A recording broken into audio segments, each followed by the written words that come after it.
I ran up a check, I might do it again. Enemies close, had me thinking they're friends. 10 toes down, I'll be free until the end. Crib outside the city, I don't feel safe in my hands. Took so many years, I'm just waiting for the wins. I'm in debt to no one but the one who took my sins. I do it for real, there's no reason to pretend. If I do it once, I do it again.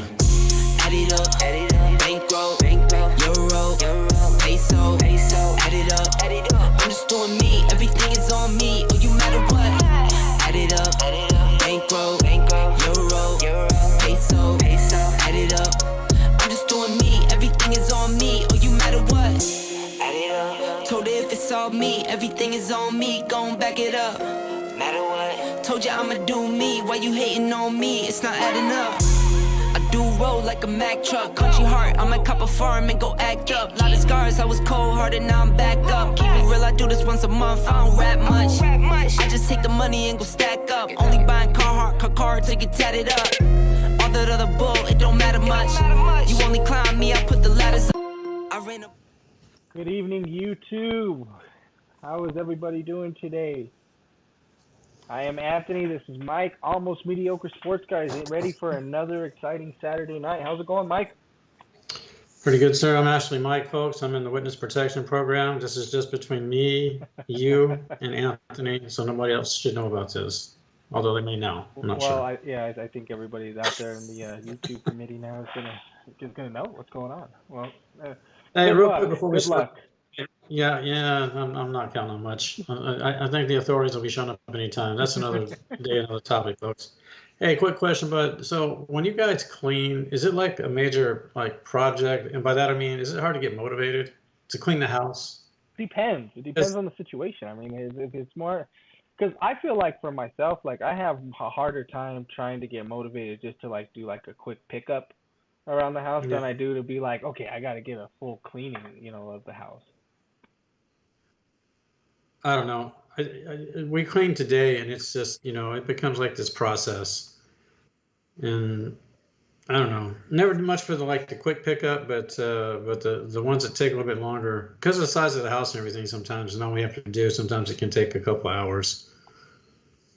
Okay, sorry, I was having issues with my camera here. I don't know, but no, I agree. It like I said, it just depends on what the situation is because we'll have days where we've already planned it out here. We're just like, hey, you know what, we gotta this. Most of the time we try to make like our big cleaning day Sunday because it's obviously right before going back to work. The kids at school at the time if they are going to school, but obviously like not now. My daughter's gonna be on her summer vacation now. So, but like if it's something like we plan out or something, it's really easy. Like, okay, we just got to get it done. We'll get up and just motivate ourselves, push through it, and we try to because we're early anyway. So both kids are up super early regardless. So we're just usually Yeah. just up, and Do so the kids do the kids help clean?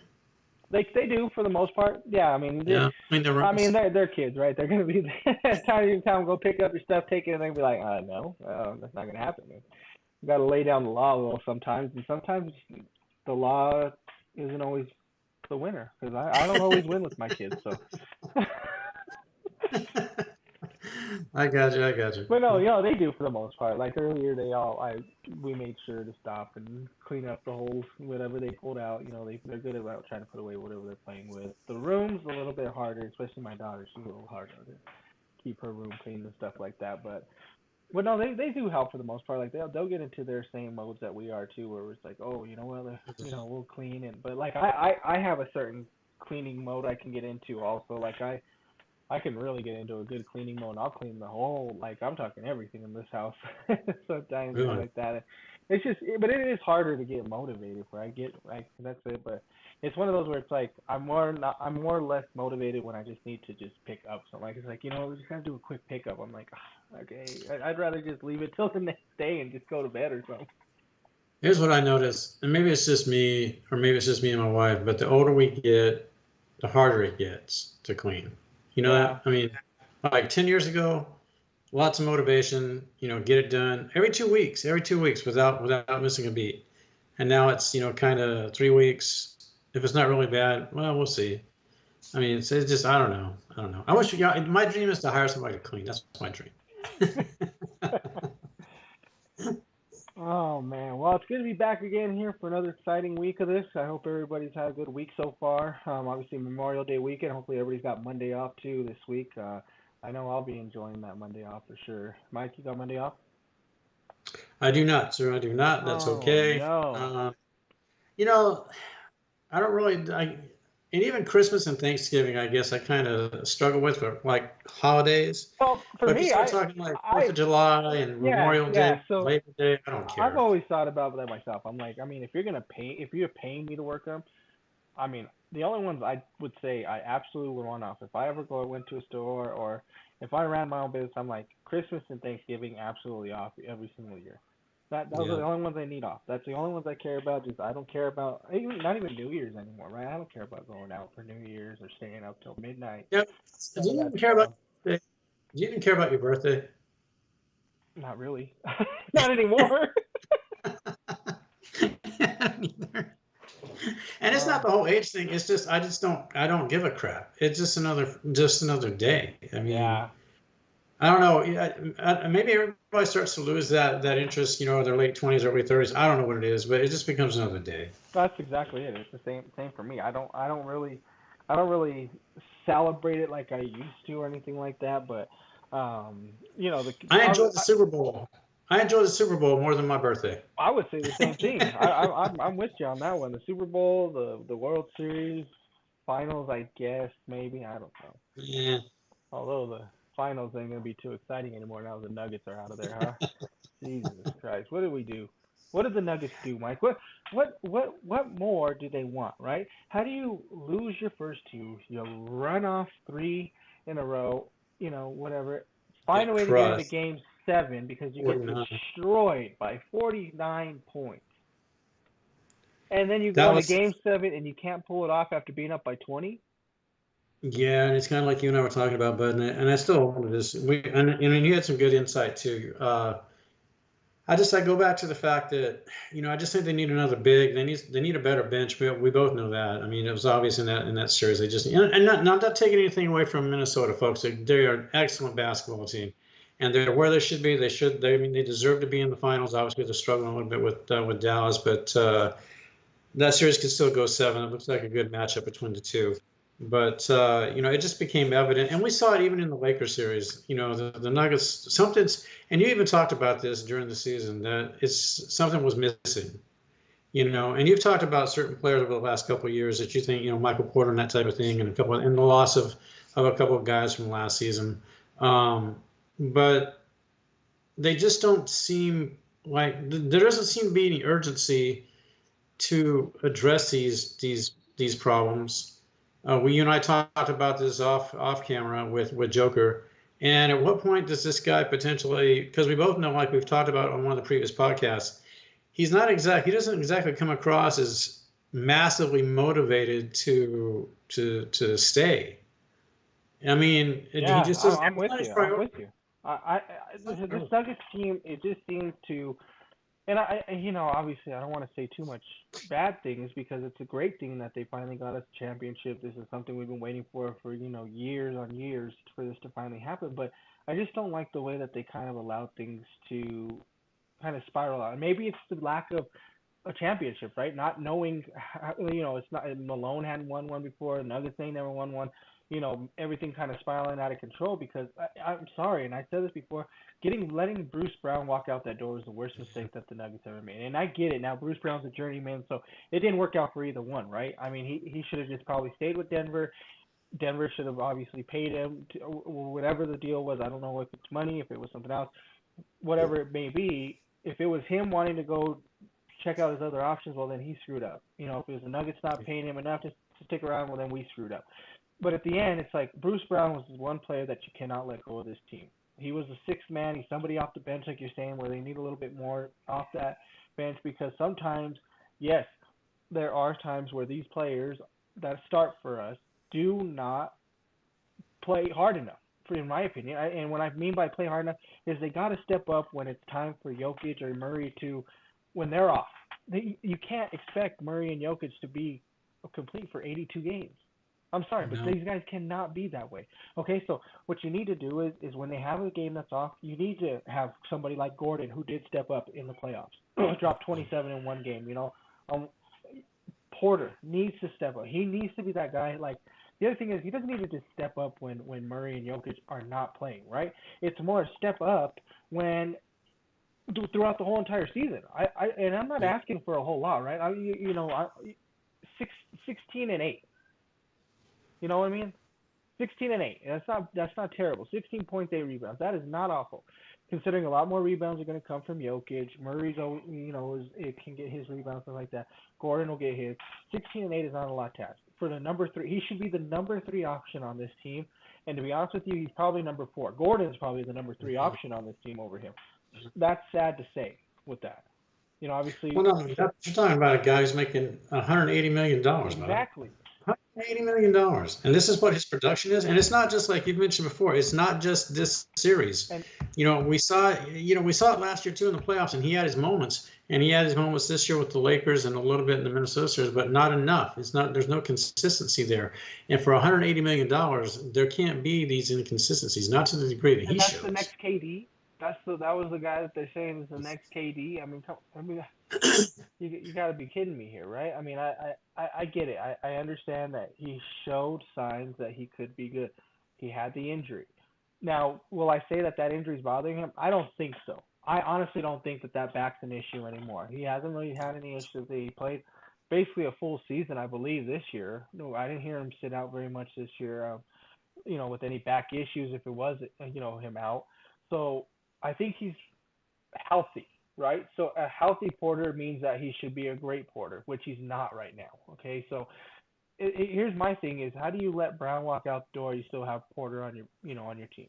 I get it, he's your starter there, but Brown was a very key piece to this team, okay? And that's why you guys are failing right now, is because you didn't have that extra piece off the bench, somebody that can spark you, somebody that can keep the team going when Jokic and Murray are out, or one of them is out at the time. He would spark the team in that sense. The other guys on the bench, they're young. Now, that's the one good thing, I guess, that comes out of this Nuggets team is that they are a young team. So at least these guys on the bench, if they keep getting better, they keep learning, maybe that's a good sign. They're a really good bench because a bunch of young kids, if they stick around, things like that, hopefully that's the key, right?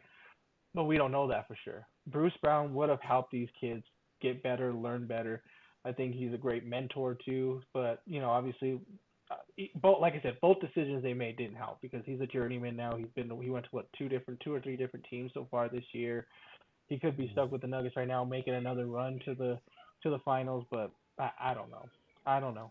See, and that's a good point with Brown, because from the player's perspective, the Nuggets didn't want to meet the financial expectation you had. So obviously you take the better offer, but at the end of the day, and yeah, you got your money, so you can check out if you want to, but you went from an ideal situation for you coming off the bench, great situation to be in, championship, obviously caliber team. As a matter of fact, you went on to win the championship, but you decided to opt out and go a different direction. Now you're just bouncing all over the place. You could have stayed here. Potentially, that could have been a difference maker, even in the Minnesota series. We'll never know. Again, not to take anything away from the Timberwolves, a very good ball club. But, why I just go back to, from management with the Nuggets, why do you commit this much money to this kid, when good and well he's not worth it? He hadn't given you any production that said, hey, let's give him a $180 million contract. Yeah. So why would you do it in the first place?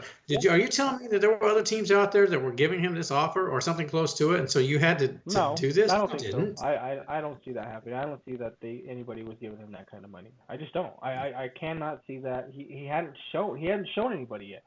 What you deserve money because you think you're going to be a champion or something like that? I get it. He got a championship with us. That's fine. But that doesn't your game doesn't prove that you deserve that much money right now. That's just my opinion. If you look at it, but we know he's not a top tier basketball player. Would you even remotely consider him a second tier player? Well, no, I just told you he's fourth. He's the fourth option on the Nuggets. Yeah, exactly. So you're talking third tier you're talking fourth tier on his own team. Yeah. So obviously he's not even top 3, top 4 in the league. Just from that perspective, if you're not top 3 on your own team, how can you be top 3 anyplace else? And I get it, different levels of talent. Yeah. But let's get real, people. He's not showing anything that says, hey, pay me this much money. No. It's just not. I don't know. But I did want to ask you real quick, bud, with this, with the Timberwolves, and obviously, with Dallas, thoughts, impressions. Obviously, going back to Dallas, Minnesota down 2-0. Yeah, what a Thoughts? Are comeback we too looking at a by sweep? Dallas. That was a great comeback by them. Thinking sweep? I can't see a sweep. That No. Minnesota team is too strong on defense. They will find a way. Edwards will find a way to get a game in for sure. Boy, He's been off. but He's been off. sitting here watching what Luca and Kyrie are doing out there together. I mean, they're a great duo. Um, it No, what kind of about life? well, it kind of makes you think though. It kind of makes you wonder if Dallas does find a way to move on and win, this finals, get the championship. Does Luca take over that spot as the best player in the NBA over Jokic then at that point? Well, I would, and it wouldn't take me a split second to say no. I mean, it just wouldn't. I mean, granted, if they win a championship, he's matched, Joker for championships, but and he's a phenomenal ball player and a borderline, He's doing the same just things that Jokic is doing. I still don't see it, not on a nightly basis. I mean, it's close, but I get it. But I'd still lean towards Joker. And I watched But him play, and his obviously but his he hit the playoff shot. numbers Yeah. are better than Jokic for sure, though. If you think about it. But you know what? I go back to, and this isn't defending Joker over him, but let's here's again.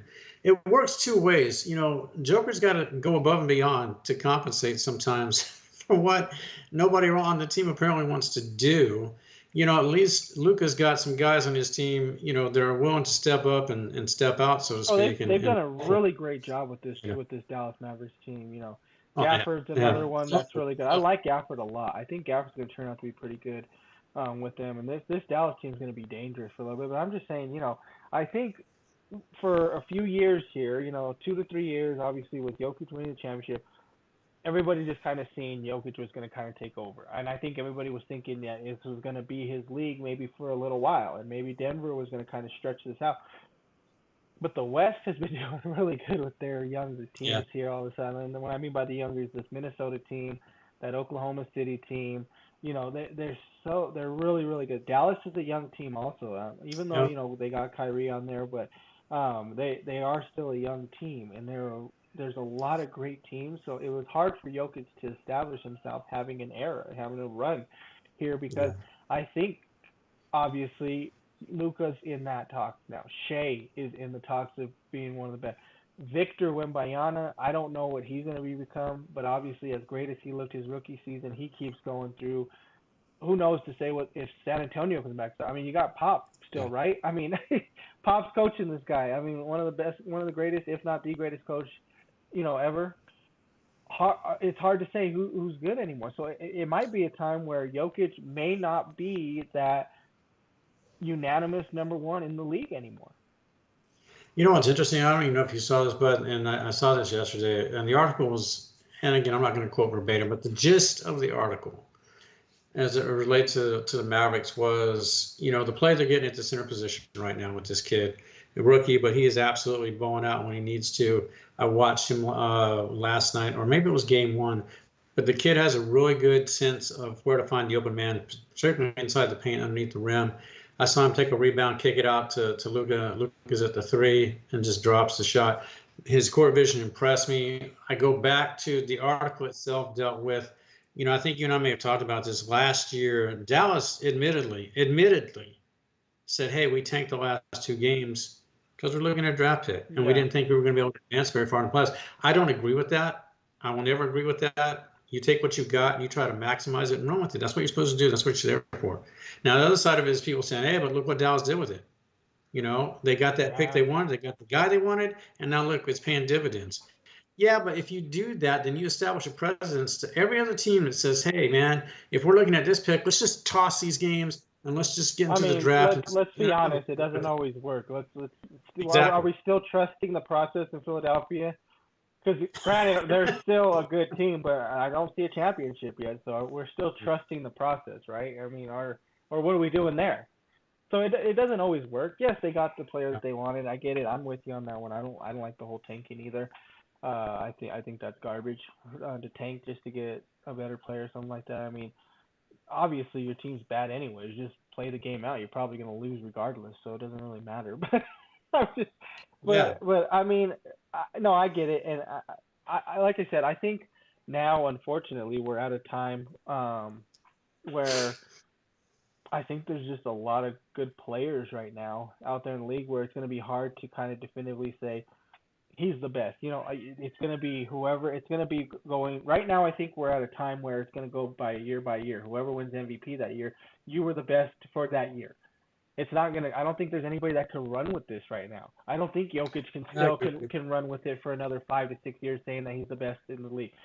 I can't see Luca because there's Giannis, right there still too. Like I said, I mentioned Shea's another one that can make a run. Victor, we don't know what he's gonna become.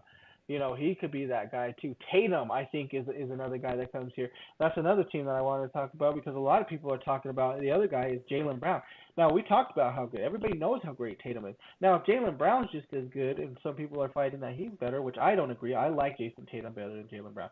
I think they're tremendous players, and they're great together. They got to get a ship, though, together. They got to at least get one. I mean, all these Eastern Conference Finals together doesn't mean anything. But still, there's so many players right now that are so good that it's hard to just definitively say you're the best number one right now. I would have thought Jokic too. I would have thought, but watching Luca right now in these playoffs and what he's been doing these past few years, it's pretty nice. He's pretty good. And not to boot, the other thing about him is his attitude, right? I mean, the guy's so down. I mean, he gets a little upset, and I get it. It's passion. It's the passion for the game that brings that out in him. But for the most part, in conferences and stuff, he's a pretty happy guy. I mean, you always see those clips of him and Joker, messing around, having fun with each other and stuff like that. So I like his character. I like the way he plays the game. How he, I like his work ethic. I think he really works hard to get to where he's at for himself and for his team. I think it's sad that we've had to have an influx of European basketball players coming to this game, to the NBA, to make it actually a more viable product. Now, what does that say? What does that say about American-based talent and how they're coming up, through high schools and stuff? You're right, because you got to think about. They have no fundamentals. They have no fundamentals. Well, think about some of these players that have won championships and were key players. I mean, Dirk's one of those guys, right? Dirk was a key player. Dirk was a tremendous player. Dirk's the top 25 in this league, possibly. I think people would consider maybe top 50 to play this game. He's one guy, right? Pau Gasol, play with Kobe. He's another one of them.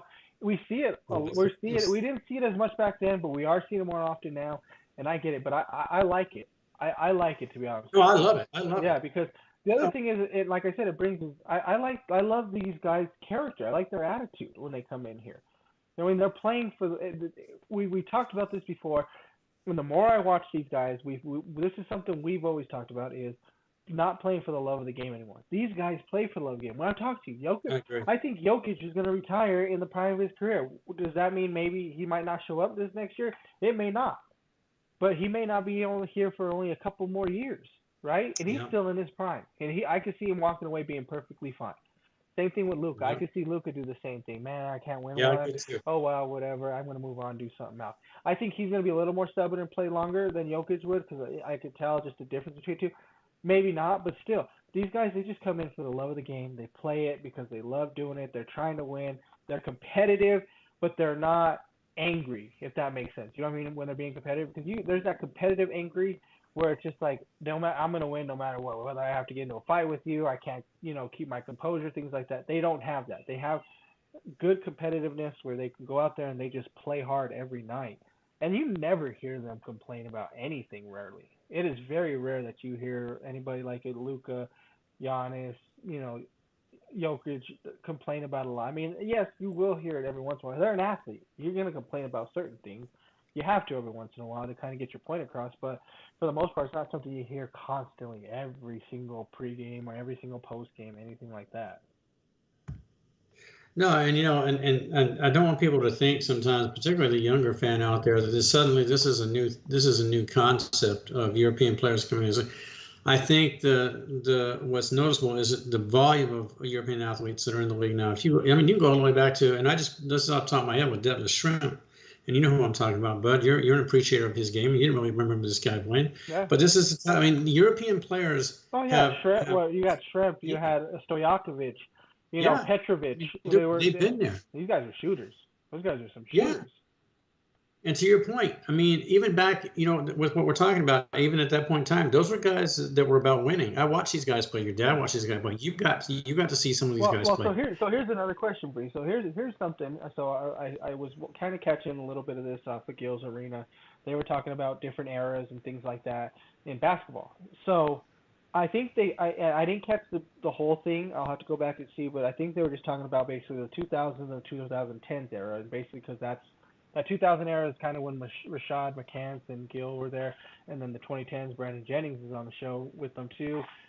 That's kind of where they're kind of talking about each era, which one's better. But for me, and I don't think we've ever talked about this out here. We've brought up certain things, but what do you think is your best era? And maybe does this new era with the Europeans talking about the way that they are, is it changing your thoughts of the NBA?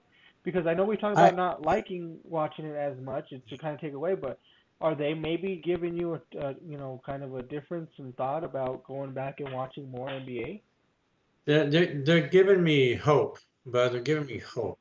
And I say that and it's funny you mentioned that because I was thinking about that just a few minutes ago while we were talking, and I was actually going to bring that up. I still defer back to if you're asking me my favorite era, and even though Jordan is there from the early '80s, that type of thing, but I'm going to extend back just a couple of years to when obviously Magic and Bird came into the league.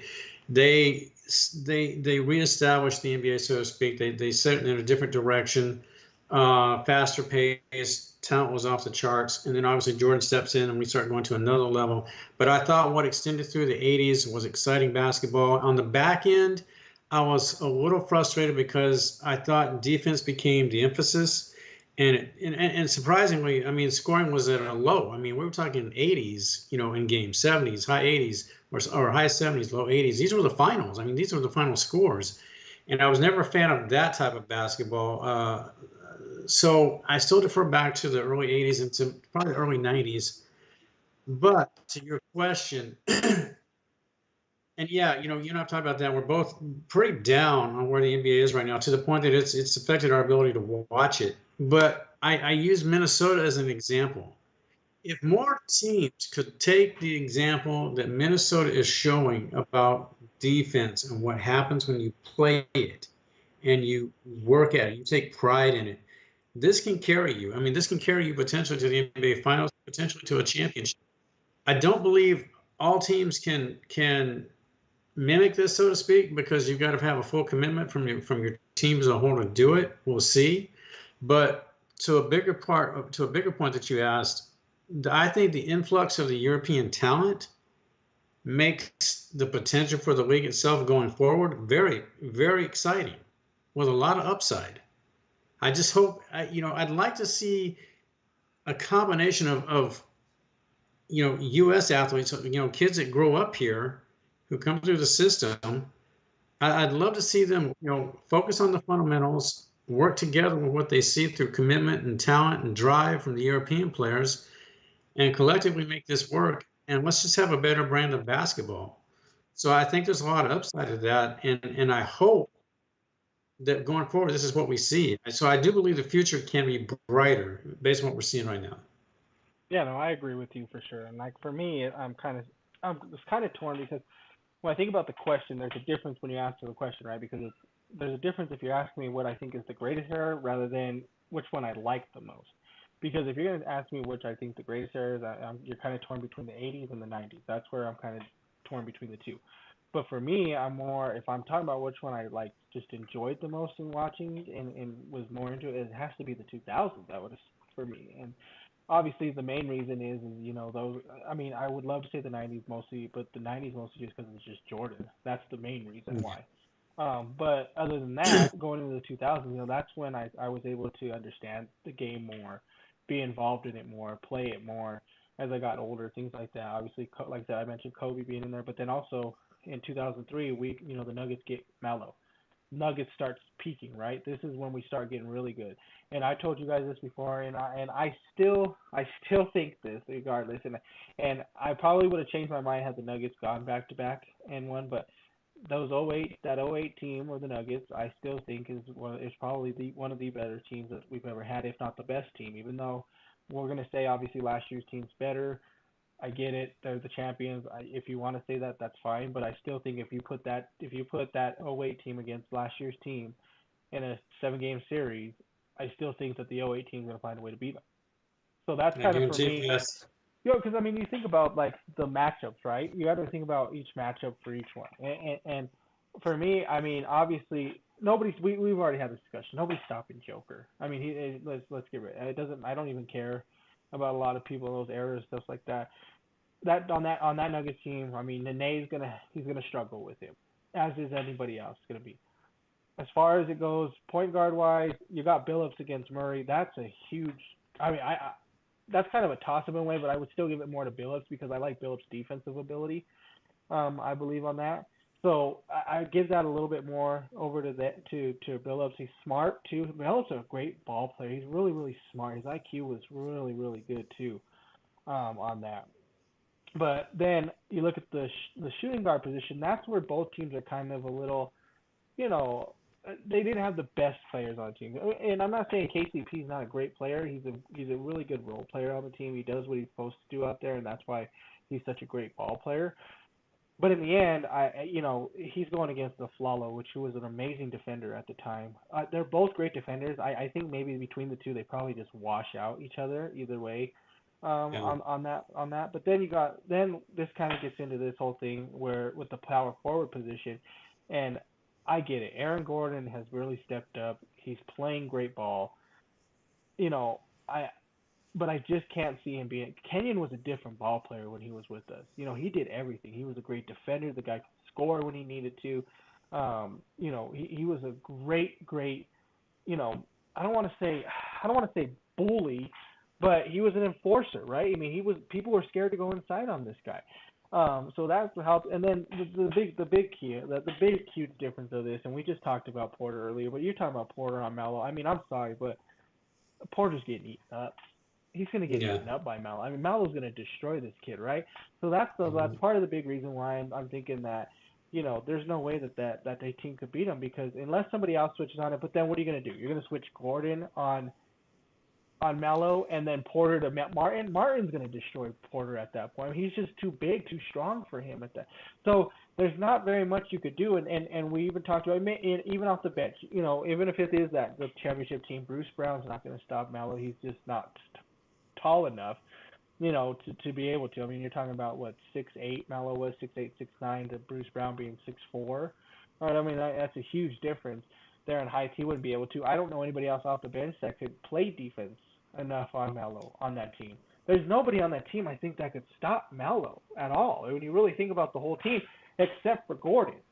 But then you take somebody off of Gordon and you put somebody else. What are you going to do there? Like I said, you're going to switch Porter on Martin. It's not going to happen. Yeah, and and I also think too. But and the more I see it with Murray, I don't even know what to think of where he's at anymore. He shows flashes of what he can be, but there's these gaps. And I know he's had injuries and things. I get it, but you know what? At that time of the year, there's a lot of injuries that go on. Everybody's banged up when you get to that point of the playoffs. You got to just rise above it. And he showed that he could. We saw the point production in games, particularly against the Lakers, where he came through. Yeah. But we see this all the time with this guy. And so, we go last year from the finals and in the playoffs themselves, where suddenly he's this, well, why was he never an all-star? And this is an injustice, and he should have been voted in. And he's just this incredible player. To this season, and then obviously he transitions to the playoffs, and you're like, well, what the F happened to this guy? I mean, the production is off. It's this, it's that, everything. It's almost like a double negative. And so I just don't know where he's at. I don't know where it's at mentally, physically. So I'm not sure what you get game in, game out. He's a talented kid. He shows what he can do, but he's, again, a guy who's just not showing it as consistently as I think he could. So to your point, if you put them against that particular Nuggets team with the Chaunceys and the Carmelos, Yeah, I mean, the only person you can really step outside the box of is Joker. Everybody else, you start to lean towards that Billups team and say, hey, I don't think you guys could beat these guys. I'm not even sure your championship team could beat these guys in a 7. I'm not sure. I'm not sure. I mean, Yeah, I don't know anymore. I don't know. I don't know, and that's It's what I said. it's So for the 2000s, that's why I said that era for me was one of the best because Nuggets finally started peaking. We should have been there. I mean, obviously we ran into Kobe, things like that. So for me, yeah, that 2000s era was so nice. It was so much fun to watch. Obviously, that was kind of the Tim Duncan era too, how he was, things like that. Which he was a joy to watch. I really enjoyed watching Tim Duncan, and I think it's kind of funny because I don't think Tim Duncan gets a lot of credit that he should because if I'm not mistaken, I think I showed you that setup where it was basically saying that Tim Duncan was better than Shaq. Yeah, and so here's the thing, and I get it. People don't kill me for this. And actually, you know what? Let me see. Let me see. Hold on here. Let me see. You know Let what me see if Tim's I have biggest it because flaw? I don't want to get this wrong with all the statistics that were on it. Uh, You know what Tim's biggest flaw was, Bud? It had nothing to do with his game. It had everything to do with the fact that he wasn't about promoting himself. He wasn't about saying, I'm this, I'm that. You know what spoke for, you know what he allowed to speak for him? His game, his production. yeah. That's what he did. Oh yeah, 100%. That's I'm why. trying to see if I still. You know what? I don't have that still. Because Because doesn't I it don't make want you to get this wonder? one wrong. Because this was actually a really good one. So, really, but when we look at that conversation we had last week about Shaq, doesn't this speak more about a person who continually throws out there that I'm better than this, I'm better than that? To me, you're starting to show me your insecurities because you're not fully convinced because now you've got to take the platform that I was this, I was that. Whereas if the really great players, regardless of the sport, baseball, basketball, blah, blah, blah, they never do this. They don't have Yeah. to. The stats speak for Well, themselves. They so don't this have to say it. you're right. And so this thing right here, basically, this is how it's put. So they both played 19 seasons, same amount of seasons together. Tim has more boards, more assists, more total blocks, regular season and playoffs, and total steals.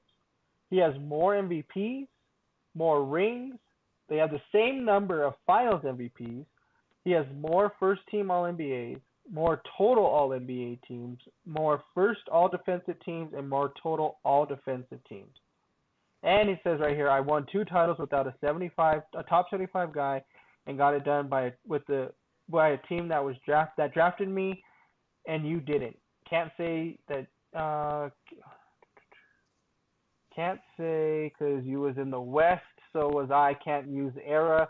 We played at the same time. So basically saying, yeah, he can't talk about era because they played at the exact same time period. Can't talk about if you were in the West because they both were in the West. He stuck with San Antonio his whole entire career and won all those rings. Shaq ended up having to leave just to get another one with Miami. Duncan is very underrated. Very, very, Oh, he's very massively underrated. underrated. But I'll bet you, I would go so far as to tell you, and I think you'd agree, if you take a percentage of fan base under the age of, so I'd say between 30 and 25 years of age, right? How many of those people, but do you really believe would have any understanding of how great Tim Duncan was? I don't know if he And I was say, because here's the problem. This is the reason why he's not. The reason why Tim Duncan is not as big a name, the reason why people don't love the way that he is, because they call him, yes, Mr. Fundamentals is his name. They call him Mr. Fundamentals because of the way that he plays. The guy played exactly the way that you would see it if you were writing how to play basketball. It's every single thing that Tim Duncan does when he plays the game of basketball. That's exactly what it is. He could write the game literally on how to do everything correctly. And people don't like that because, yes, like you said, where's the flashiness? We want to see the dunking. We want to see the craziness. We want to see behind the back passes, all this stuff. He don't do that. And there's a reason why he has rings, why he has finals MVPs, why because he didn't worry about all that extra other stuff like that. He went and played the game. the last thing I want to say about these two guys is this, and it's straight to the point. If I had to pick between the two, and you say, who do you want? I'd say this would be my comment. I can, unless whether the team that they go to is mediocre or marginally on the cusp of being great. I give me Tim Duncan. I can build a championship with Tim Duncan. I can't do it with Shaquille O'Neal. I can't do it. Not as easily. I put it to you that way. Tim Duncan, I can absolutely run with this. I can build around it. This guy's phenomenal. He does everything. He's Mr. Fundamental, as you said. You will have a better chance. You would have had a better chance at a championship 100 times out of 100 than you would have with Shaquille O'Neal. Well, and here's the other thing for me, right? I have no problems if you want to word it, and you got to word it the right way. If you want to sit here and word that Shaq was the most dominant player, that's fine to word it that way. And when you mean by dominant, it's yes, the back down, the strength, the speed at the size of that person. Yes, then fine, I get it. I will back you up on that. But if you're talking about the greatest ever, the greatest center, the greatest, to ever do it, I'm sorry, Shaq, but you're not up there with some of these guys. Obviously, you're not up there with because you're not just talking about that. The thing is with Shaq, I feel like the reason he's so high too is when you talk about Shaq, you're just talking about centers. They don't talk about everybody together. So, of course, right, there's only a few select centers that are that good, so it makes him look better, right? But then when you start thinking about great players that are better than him and stuff, then the list starts to get bigger than when you're then just talking about centers, right? Because now you're talking about Jordan, LeBron, Kareem, Wilt, Bill, Magic, Duncan. Bird, Duncan. The list goes on, right? So that's the thing. The bigger list, but when you're talking about just centers, it looks a lot better when you only have Wilt, Bill, basically that's kind of it. If you're talking about dominance, that's kind of it. When you're talking about dominance, you're talking about centers, there you go, Bill and Wilt. Because even Hakeem, you're not putting him as dominant. I mean, he was a great center. He's the top of the list, whatever, because he even beat Shaq in the finals. So he's not dominant, but he was great. He's Hall of Famer, yes. Ewing, Hall of Famer, but not dominant, not great. I mean, he didn't win championships or anything. He didn't even get a championship. So when you're talking about it, yes, it looks good when you're just talking about dominance and just centers. But when you're talking about it as a whole, sorry, Shaq, but there's a lot of great players before you. Kobe, another one, just to throw out more players. There's more players that were better than you, and it's just more the fact that he understands it now because you hear him, you hear him talk about it. It's just the fact that you need to do other stuff outside on the off season, things like that. Or you mentioned if you would have worked out more and stuff. It was just all on what he just didn't do in his career. Now we don't know what he would have been because he could have probably been great had he kept up with working out, doing more, staying in the gym, whatever it may be. That's all Kobe wanted. Maybe they do win 6 or 7. Who knows? But in the end, he didn't, and that's what makes you kind of get knocked down from that pedestal. Yeah. So. Hey, I wanted to ask you something. So, and this is football related. So I'm looking at the schedule, and I'm not. This isn't about any one particular team, but I wanted to ask you your thoughts because I now see. They asked Patrick Mahomes, did he take any exceptions to the schedule with Kansas City? And I'm again, nothing about Kansas City per se. This isn't about Kansas City's schedule per se. His observation was, okay, well, we've got a Christmas game. I mean, obviously that affects me being with the kids, that type, like you just mentioned. But I mean, and that's understandable. I get it, but unfortunately, that's part of the deal when you sign up to be an athlete. But here's my question: do you agree that, because you and I talked about this away from camera, that now the league is talking about potentially going to Australia for a regular season game? This is an exhibition. It's a game, right? But I'm looking at the schedules, and you've got games now on Wednesdays. And this is one of the things because Kansas City. But here's my thing: I believe the league now they're talking about again extending the season out. Now I'm talking about 20 games, and I'm just like, what are you doing? And going down to 2 preseason games. So my question to you is, do you believe the NFL is becoming so greedy that they're willing to sacrifice the health of the athletes by saturating the season with games almost nightly? It seems that's an exaggerated statement. Let's get real here. And now you're getting 2 bye weeks if you go to that format and all that stuff. And now you start the season on Labor Day, so you can finish it still in February. So do you agree that potentially the league is is just trying to be too in the face of the fans, so to speak. I mean, just trying to have too many games, in a short period of time, and sacrificing the health of the athlete to make this happen. I think it's an absolute. I think it's dumb. It's There's no insane. and on top of that, talking about going to Australia, I mean, 16-hour flight. These guys want to fly 16 hours somewhere to go play to come back. Another 16 And that's hours. not, and it's not, yeah, you're not just You're flying in the telling. I night mean, before. You got to fly out there, a lot of these practice. guys don't like to travel from one end of the country to the other, from like California to New York or something. You're telling me You they don't want want to to fly jump into a plane to go from the 16 hours across the world? Yeah. It makes no sense. It makes no sense. No. You already go to London. You've already played in Germany. You've gone to Mexico. You did this other thing. What is, I get it. You're trying to open things up, but what is so wrong with what's working right now? Why does everybody think that everything needs to have a change now? That's the problem. I don't understand why everything needs to be changed. It's, we need to upgrade it. We need to do the NFL has still the same amount of people watching. They still keep the same folks watching. Super Bowl is still one of the greatest events ever in all of the world. And this isn't, we're talking like Golden Globes. We're talking like, Emmys, Oscars. Oscars, things like that. This is one of the biggest things ever. The Shield is still the biggest brand out there. I And, mean, as and far as sports goes. so what are you guys worried about changing it? What do you need to go to Australia for? What's there? You're going to Nothing recruit is. some I mean, Australians to come play football? I mean, those guys play rugby out there. They're stronger than these guys that are out here playing some of this sport. They're hitting each other with no pads. I mean, our rugby person These beats guys your these ass. guys are nuts out here. Yeah, You so, think those guys now want to you go out there and see them do that? Or are you trying to teach these guys maybe to be a little bit stronger out there? I don't know what you're trying to do going to Australia. These guys don't want to. They don't want to. And the other thing, you brought up the whole Mahomes complaining about playing on Christmas. So what? Everybody wants to see you. This is what happens when you keep winning, Patrick. When you go back to back, you become do the you face know? of the league, and that means you have to be shown all the time. So what are Do you you know that, complaining about? folks? You could correct me here. I think I'm correct in this statement, and then this is part of what I was looking at with the scheduling. I believe that Kansas City is nationally televised 9 times I'm sure they are. this year.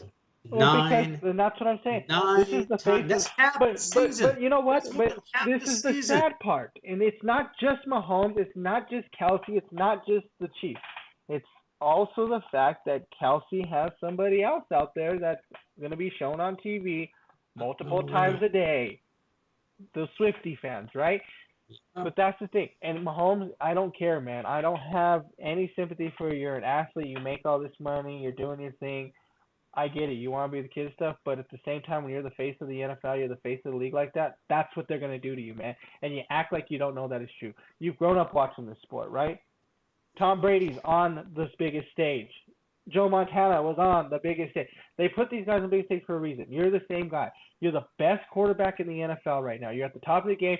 A lot of people are even calling you for the GOAT. I'm not, because obviously what Brady has done for his whole career, that's insane. I mean, everything he's done. The 7 rings to the amount of yards to the touchdowns. I mean, that's the one thing, right? Because we get into these debates and these conversations, and we've had it with the whole LeBron thing and why LeBron shouldn't be higher, this and that. And, for like LeBron, people will say, well, Jordan doesn't have the same stats as LeBron does. LeBron has better stats, yada, yada. That's why he should be up there. Jordan has the ring, so that's why people put him up there. Brady had it all. Brady has the rings. He has the yards. He has the touchdowns. He has it all. So that's why he's up there. So these guys that are sitting here calling Mahomes the GOAT or he's getting there, he's not close, guys. Trust me, he's not close, okay? I mean, I'm sorry, but there's a lot of yeah. stuff he needs to do. And the other thing is, too, and maybe it may not ever happen, and I, that'd be great for him, great for the Chiefs and them like that, but I want to see what Mahomes does if somebody else comes in to coach too. It's Oh yeah, now definitely. this is kind of that. This is going to go back to that Brady and Belichick debate. Who made who better, right? If they end up going somewhere, say Mahomes decides, oh, I don't want to be in Kansas City no more. They don't want to pay me. If Andy Reid says, hey, it's time to retire, and he's still there, I want to see what happens then, because that will show you. Because what happened when Tom left? He went and won a ring. He won a ring with the Bucks. okay, with Yeah. a different coach, with a whole new different team. So if you can go and do that, or you do that when your coach is in there. Now, if they find a way to do it their whole career together, so be it. Then it is what it is. Then we look at everything at the end when it's all said and done, right? What is Mahomes' yards? What's his numbers? What's his rings? Where is he at with all that? Then we can have a discussion. But I'm sorry, right now there's no discussion on the GOAT as far as quarterback in the NFL. Yeah. Back to your point about it's interesting you mentioned that with Taylor Swift. And I take exception to this. I really do. We talked about this last season with the playoffs and everything, and basically you haven't seen her in the luxury box every 5 minutes or whatever, 5 seconds. So I do know that this is from Goodell, straight from Goodell, basically, that the NFL had to manipulate their scheduling because of Taylor Swift's concert schedule, because her world tour ends up in the United States. Oh God! And so you're telling me that you're accommodating one person, and I don't care who it is, but because how important is this person that this is a set point? So basically what you're saying is this, again, we're back to the safety and health of our players, that type of thing, because Taylor Swift has got concerts to perform. I'm sorry, I don't get it. I don't care. That's not the president's here. She doesn't tour every year like Travis this. She cares. does. That's who cares. Travis cares. Travis, that's good for Travis. But the bottom line here is she's not doing this every year. These guys perform in stadiums every year. I don't recall, them setting aside games for the Rolling Stones when they were in their prime, that type of thing. I just don't get that kind of privilege. It's a different time, Mike. That's where we're at. We're in a different era. We're in a different time where things are, and that's unfortunately how it is right now. That's just where we're at. It's like you said, it's a different time, and it's. I don't want to necessarily say it's maybe not for the good, because the numbers would prove differently, right? Because obviously, these numbers still keep shooting up for the NFL and things like that. It may be something that we're not accustomed to, obviously, and something that we may not enjoy as much. But unfortunately, just like we talked about eras in basketball, this is kind of just the era of football right now. That's the unfortunate part about it is. Yeah, and I think, and again, you mentioned this before, the face of sports is changing. We've talked about that before, and I don't know. I guess maybe in the back of my mind, you hold out for, not that you've got to stay like cemented in a particular time frame, but I just don't know. You begin to allow too many privileges to people outside that particular sport, whatever you're doing. I just don't think it really looks good for your program, for your business. But it is what it is, and I don't know. Maybe obviously she's performing in football stadiums, so we know where some of the profit's going to. So that's where the owners of the teams per se don't really give a crap, because they're raking in bucks off of her coming in because her concerts are typically 3 days in one city. It's not just a one shot and you're out. She's giving you 3 days, sold out stadium. So there's the revenue. They're obviously taking in addition to the football, But like you said, but it is what it is. It's just ever changing. Yeah. That type of thing. I don't know what it is. But. Definitely. Well, guys, we're gonna take a quick break, real quick, and then we'll be right back with some more.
All right, welcome back.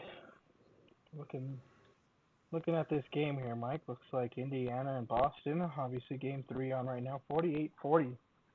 Indiana up right now in this one. No, this was a little strange, right? Because it feels like this game probably should this series should be actually tied.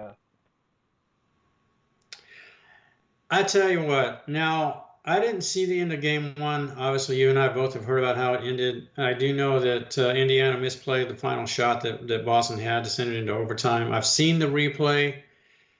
I guess I could see it both ways. You know, a great shot, obviously, but there's always that dynamic about fouling. You know, we both know how that goes. So I guess it could go either way, but I agree with you. Indiana could have walked into Indiana tonight with a tied up series. I didn't think ever they were going. I really didn't think they would win either game in Boston. So where they're at right now doesn't totally surprise me, but they should have won game one. Yeah, I agree with you on that one. That Boston team, that's one thing about Boston that I will say that I don't think a lot of people, well, and because I think a lot of people still are like, I don't think Boston can do it. I don't know if they could pull it off. They definitely fight. They definitely fight to the end to try to play. It would be kind of interesting. I'm kind of pulling a little more myself for Dallas, but it would be interesting to see Boston play Minnesota with the defenses that they both have. Kind of wondering how much of it kind of brings us back. We're talking about this, we're kind of like in an era type of, episode here today. We're talking about more era stuff, and it's kind of like bring back to that old era of good defense, things like that, and see if it. I feel like if those two played, it's going 7 for sure. Boston, Dallas, Boston, Minnesota. Because it's just how good a defense they play. It's going to be night in, night out, just great defense. Yeah, I can see that. But for me, I think this is the year for Boston though. I think this is the one for them because the other thing is them knocking Denver out kind of helps them out quite a bit. Because I just don't feel I don't feel like Boston would have enough to be able to stop Jokic. That would be the big issue there. Because what they have Horford in the middle. There's nobody else that could really stop Jokic, so that would have been a huge thing. Now I get it; they have Gobert and Karl Anthony Towns too, but I think of what Luca's doing in this series here is kind of showing, and what Jokic did to him is kind of exposing Gobert a little more. To know that he's, I get it. He's won 4 Defensive Players, of the Year awards. I'm not saying the guy's a bum or anything, but as years go on, the better the talents kind of get. Like we talked about, I think he's being exposed a little more as to showing that he can get beat. Why do we give out awards before seasons are over? I get it. So for me, I don't. But here's the thing: I wouldn't if they didn't actually do a Finals MVP, if they didn't do all this other stuff. I get that. But for me, it's like. The MVP it goes to the most valuable player for the season, for the regular season. Because if not, then if that's the case, then it should be then the whole entire MVP should go on throughout the whole entire playoff, and it's not a Finals MVP and a regular season MVP. It should just be an MVP of the whole entire league.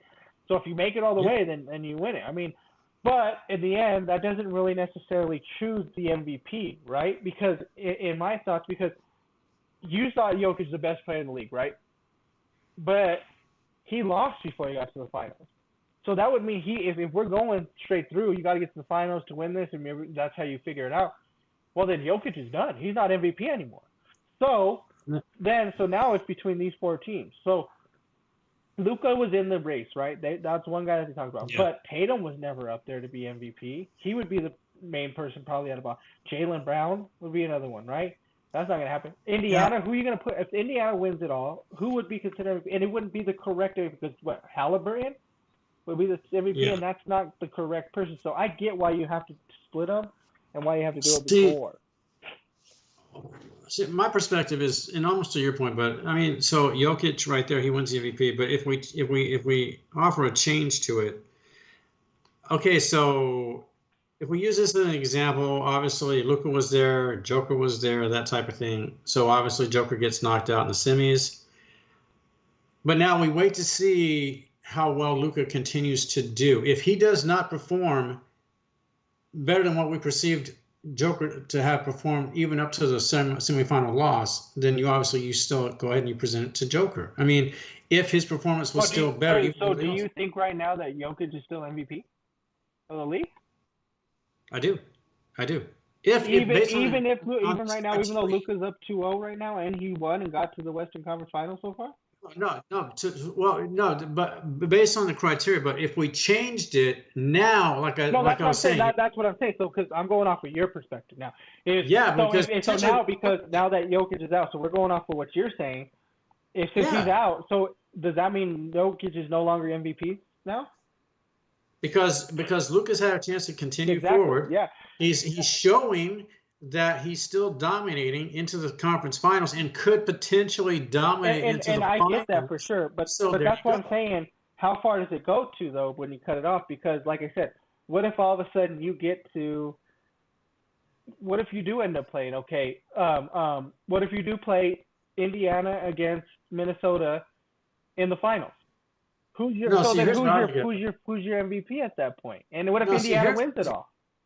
No. See, here's where I would change it though. But because back to your point, I would retain a Finals MVP. You were the Finals of the MVP. You were the MVP of the Finals. You were I don't know if you want Defensive Player of the Finals. So you would cut it off basically at the conference finals. That would be the cutoff, and then you get your own accolades when it gets into the finals. Here's how I would look at it, bud. So we had 4 guys basically that the league had determined to be the guys most likely to be presented to the MVP award. Correct. 4 guys basically were ahead of everybody else. Yeah. So if let's say right now, and maybe I'm skipping somebody, but let's say Luca is the only one. I believe it's Luca, Jokic, Shea, and Giannis, right? I think those are the 4. Yeah. So Luca's the one left. So technically, if you do it that way, even if Luca loses in the conference finals, and he's performed as well as he's performed right now, if it goes 7 regardless or 6, then go ahead and give it to him, because he continued to extend forward. His play continued to extend forward. So Joker was eliminated in the semis, Luca's eliminated in the conference, but his performance continued to extend. If he showed up in the conference finals and just sucked rocks and did nothing to amplify, what he had already done, then you could say, okay, Joker performed. He carried out. They lost, but look at his numbers through that series. They were still better than Luca's in the conference finals, if that's how you want to do it. But it's two-sided. But don't just sit there and we're at a point now where, and I love Joker. You know that. We both do. But, okay, so I don't know. The NFL does it too. I just don't know why we have to have these awards given out. All the leagues do it. All the sports do it. You're giving these things out before the seasons play out, and I just don't quite understand why you do it that way. It doesn't make sense to me. College football does it too, basketball, everything. You're giving out these awards to people, and I don't know. It just doesn't always make sense to me that you do it like that. Yeah, no, I mean, I get it. There's probably no set resolution. I get it. I'm with you on it, and I understand. But I understand, too, as to why they do it that way. Like I said, I think it's just an easier way for them, too, because then, obviously, if you start getting more in depth into it, then they have to, pay more attention to it. They have to be, and then there's going to be a lot more controversy as to who should have, because then even if they thought Jokic still played better than Luca because his team around him wasn't better than what Luca's team was, and they give it to him, and it's like, well, how? Because he went all the way to the Western Conference Finals. Yeah, but then they don't want to have to argue that. They don't want to have to explain themselves to it. It's just, this is what happened throughout the year. He had the best numbers. His team was tied for first in the West or whatever. They got the 2nd seed. Luca was, under him as far as the seed. Give it to him. Now, Like I said, I mean, there could be a fight still in that, because Shea could have argued too, because Shea got the number 1 seed, best record in the West. I mean, tied for the best record in the West with us still, but they've got the tiebreaker, so they do win best record in the West. But he lost early too, right? So there's a lot that goes into it. I get it, but at the same time, it's frustrating, because I get what you're saying, because like you said, yeah, Rudy is a 4-time, back-to-back defensive player of the year or whatever it may be, or back-to-back. I don't know what it is, but but then he comes in and he gets obliterated by Jokic the whole series, right? Yeah. Luca, had him on skates on that freaking last shot of the game this last in game 2. So it makes you kind of wonder, is he really that good?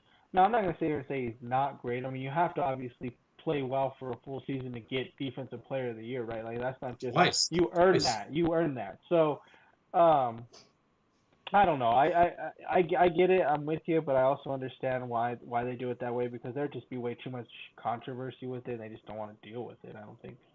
Yeah. Okay, but question for you, and this is going to shock you. This is going to stun you, so I'm glad you're sitting down. Then I'm going to ask you this question. Now, I saw this, what's today, Saturday, Thursday? Yeah, it'd be Thursday. So I don't know if you know where I'm going with this when I say this. So apparently, this individual, as it relates to football in the upcoming season, has lost a few pounds, is coming in toned, fit, ready to go, got himself a brand new running back. So I need to get your thoughts on the fact that a slimmer Lamar Jackson, with the addition of Henry, does this make a difference, or does it matter Oh, it makes a huge as it difference. relates to them getting to the Super Bowl? Oh, it makes a huge difference to get Derrick Henry, because I'm sorry, but Why not? I'm talking about him losing weight too. I'm putting this all oh no, the whole together. that Ravens team is obviously they're one of probably 3 teams for sure up there for the odds to win the championship with the Chiefs. Obviously, Tell you what, Detroit's got to obviously, be right there. well, see, this is the thing is obviously you always wonder how a team's going to play and how a quarterback's going to play after signing a huge deal. Sometimes you never know, right? Sometimes nowadays Yeah. you see these quarterbacks get the deals, and what happens after they get the deals, they just don't look as great as they once were, right? I don't think that's going to happen with Goff. I like I don't think Campbell. so I either, think but Campbell's got a good hold on this team. But if I had to think about 5 teams, obviously you're probably right. You're probably looking at I'm probably looking at the Chiefs, the Ravens, the 49ers, Buffalo. Lions. And the Bills are interesting too, but losing Diggs, I don't know what that does for them. That's a huge loss to them. I think the QB defense says it is on doesn't the matter. low too. They lost Poyer as another guy. Cincinnati's kind of interesting, good because you're getting Burrow back, right? So what do they Yeah. do? What do they do with that? But but going back to the question, is Baltimore is definitely they're up there, and getting Henry, but Henry's not past his prime. I mean, guy still runs the heck out of the ball. So now that's a double, and you're not just talking about, this isn't just a standard running game between quarterback and this isn't Russell Wilson who can break off a few here and there. These are 2 top tier running backs in the backfield now, basically, even though one's a quarterback. So for these 2, I mean, how do you game plan for that? Do you game plan for the strong ability of Derrick Henry just running through you like a freight train on behind that line, or do you have to settle because they're going to run tons of option, right? Because you don't know who's going to touch that ball, and you're either going to have to you're going to get trucked by Henry, or you're going to get juked out by Lamar on the way back. So I think that the passing game for Lamar is going to drop back more, because I think they're going to run the hell out of these 2 guys like crazy. Harbaugh is not against running the ball. We know that because he's done it with Lamar. He's done it in the past with some of his other players when he's had great That's running what he backs. loves to do. He loves running the ball, Yeah. and I Let think, me ask you but this, bud. the play action is going to open up. That's for sure. So if you take Henry out of the mix, and he never went to the Ravens, and Lamar comes in with this reduced weight, obviously fit, ready to go, motivated, would that have been enough to No, they're move still, them? regardless if they don't get Henry or not, they're still a top tier team. They're still a Super Bowl But contender, do you feel regardless. Henry puts them? Does Henry put them Oh, he makes them to? higher. He makes them better. Okay, He yeah. makes So them a lot without, so better. you agree with me that if Henry's not there, Lamar can come in lighter if he wants to. It's You're not still the getting basically stuff that you're takes you to the basically next getting the level. same team you got last year. I don't care about the whole slimming this and that, because it didn't matter. He was still doing great. Now, yes, maybe he's a little more elusive, get a little more speed, but that doesn't really matter at that point. I mean, you still have to be able to throw the ball. Now, does that Yeah. hurt him by losing weight? I don't know. Is he stronger in the arm, or what did he lose the weight for? What was the weight loss for? Was it to run more? or was it just to get into better shape? I don't know what it is. But regardless, without Henry's the bigger reason why this team's better. I don't really think Lamar getting better because Lamar's already at his peak right now. He's playing the best ball of his career. This is his peak. This is his time right now. It's just unfortunate that he's got a lot of other great quarterbacks at his peak, which is why he's not going to be talked about a lot, or he's not winning championships. Because when you're going through Mahomes, when you're going through Allen, Herbert, Burrow, I mean, and that's just the AFC by himself. That's not in the NFC. Talking about Purdy, Dak, Hurts, those guys too. So for me, I Henry's the biggest key to this team right now. And I think they're going to run the ball a lot more. They're going to chew up a lot more clock. And obviously, I think they'll probably end up winning the division still too, just because of that reason. But Lamar's he's proven now after last year that he can definitely play quarterback in this league. He is better than what I had thought he was going to be for sure. So I do give him a little bit more credit than what a lot of people do. Now, do I still think he can still win the big one? I don't think so. This is probably, like I said, his best chance right here with having Henry. Because the other thing is, like I said, Henry's not done, but he's also not young either. So, I mean, he's with the way that he's been ran his whole career, and even just his whole career for his whole life. I mean, even Bama ran the heck out of him before he even got to the NFL, right? So, I mean, you got 4 years at Bama plus another, close to 8 to 9 years in the NFL of just run in Tennessee. I mean, he just got ran. So you got to think you've only got 2 to 3 more great years with him. So if you don't utilize that and use it now, then I'm sorry, Lamar, you might just be one of those quarterbacks like a Marino or a Kelly where you're a legend, you're a Hall of Famer, you're great, but you couldn't win the big one. And I just don't know if he is, because you have to be able to have clutch moments when you're a great quarterback too, right? Lamar doesn't have those clutch moments in big games. Well, he has clutch moments, but it's like week 6 against such and such, and he pulls off a win, right? To make him 5-5, make him 5-1 or something. That's fine. But there's a difference between clutch in week 6 and 7 than clutch in a wild card playoff or the AFC Championship game or a Super Bowl play, right? So at that point, Lamar, I need to see that. Josh Allen makes clutch plays. Joe Burrow has made clutch plays. Dak himself makes. Mahomes obviously has, because Mahomes is a Super Bowl winning quarterback, right? So I need to see that from him. I need to see him get. And if he just needs to finally just get there too. Get there first, Lamar. Yeah. And if you don't win, so be it. But you got a taste of it. You know what it's like. You've seen what it's like to get there. What it's like to be there, close to winning it. If you lose, you lose. You're there. You figured it out. Then go and finally win it. But until he can finally get there, I'm sorry, he's just not that guy for me. I don't think he will be. I don't think Lamar Jackson will ever win a Super Bowl.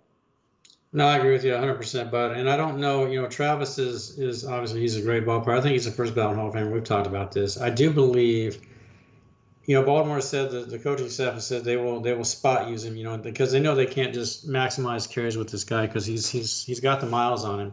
But you're going to have those games like you mentioned where he's not going to run for 100 plus yards every game. It's not going to happen. It doesn't matter if Lamar's there or not. It's just not going to be there. Team's game plan, it makes it more difficult, but they will slow him down because he's older. He's not going to be able to do this all the time. So there's a team a little bit further south down there in the great state of Texas. And no, folks, I'm not talking about the dumbass Cowboys. Let's just get that out of the way.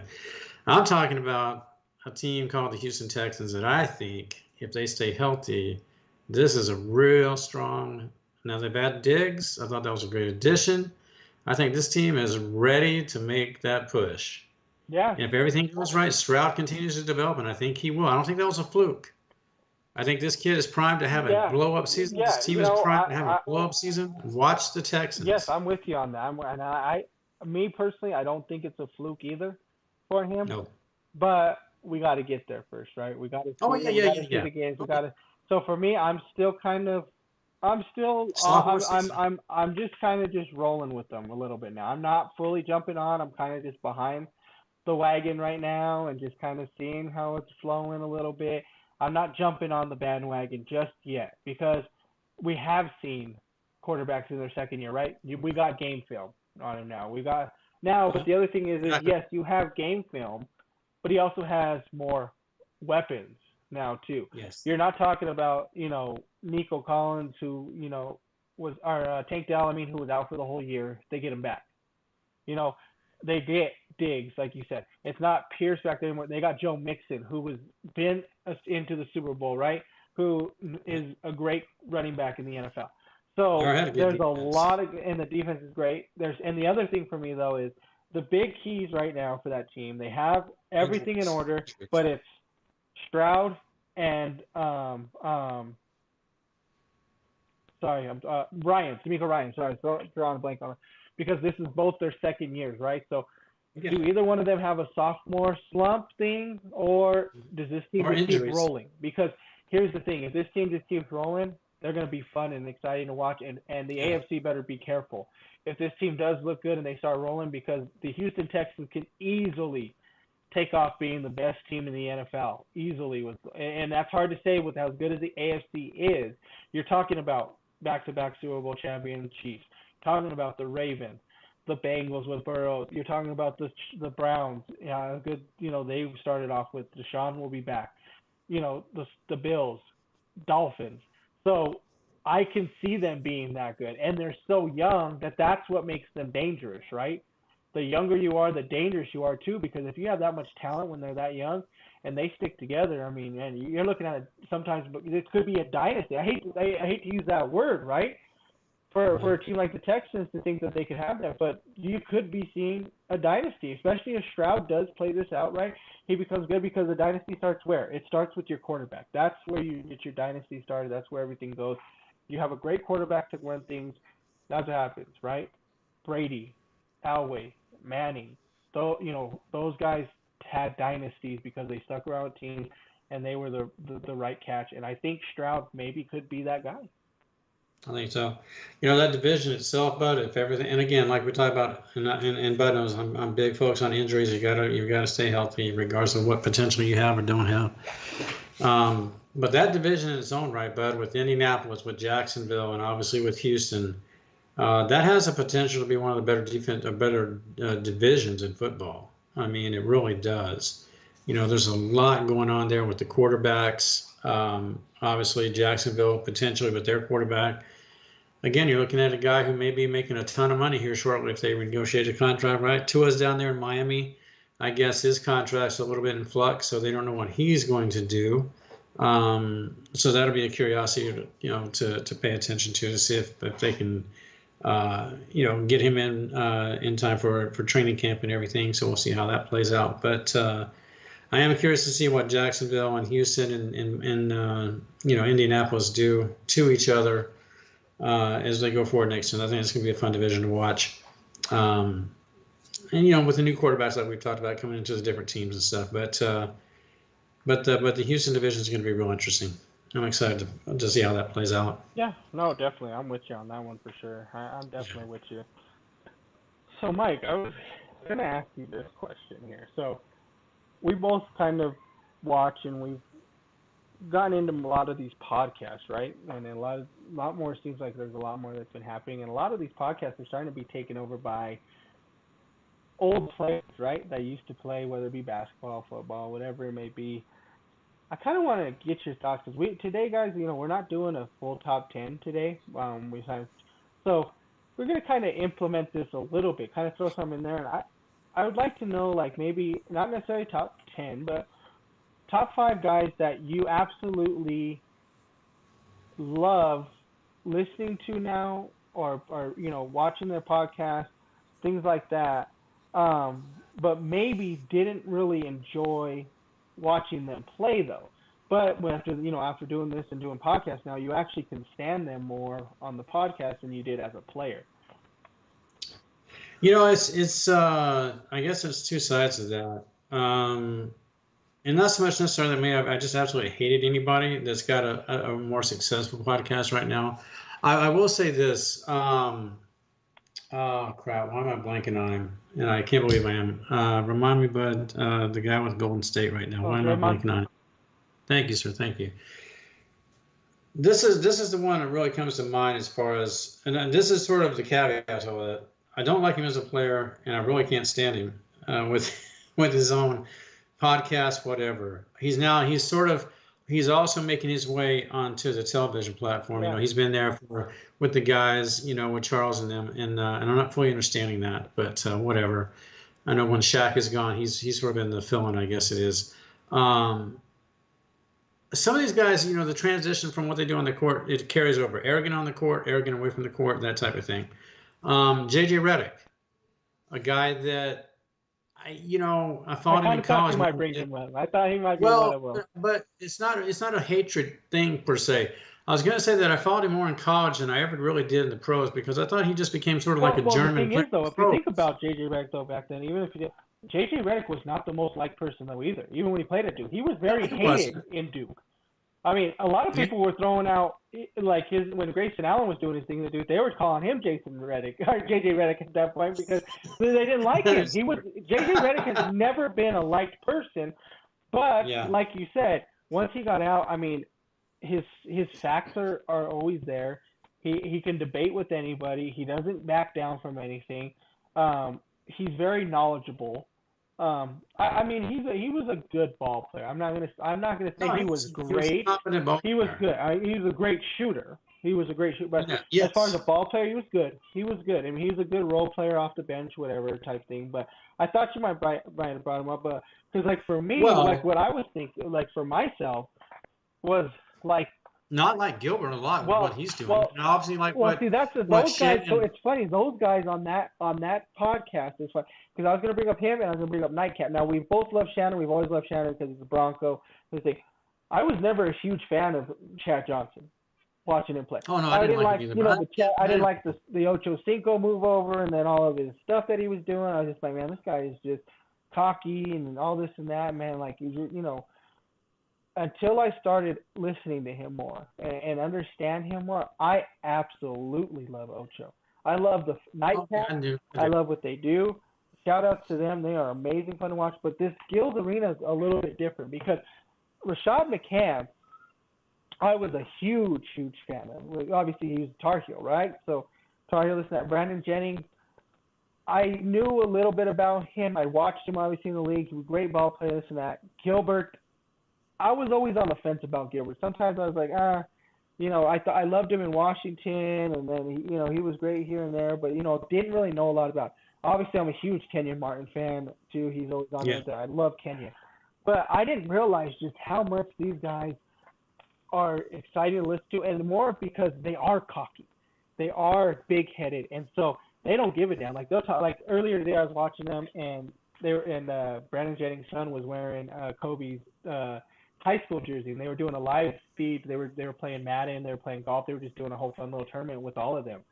And he was telling his son, hey, take off that Kobe jersey, take off that Kobe. And he was like, I think his son said something under his breath, like he was the greatest or something. He goes, man, I gave Kobe 30. And it's funny to think that, right? Like you're Brandon Jennings. Like nobody's sitting here talking to you about you being the greatest ever. You're not top 10. But the guy knows that, man, I was just as good playing in the same era as this guy where I had a game against 30 against Kobe.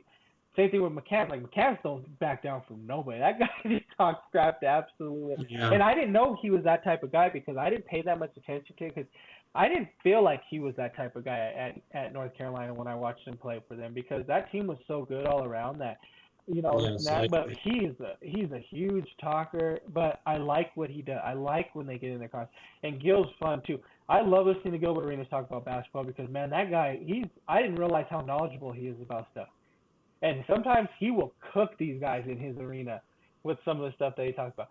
So it's funny because those are three guys I would have never thought I would really get to know more about and enjoy watching. But they are. And like I said, Kenyon, Kenyon falls in it, but I love him. So it doesn't matter. Same thing with Nightcap, right? Like the guys that Shannon's bringing on with his stuff, it's different. Like, because he brings in Gil with him too on certain Nightcaps.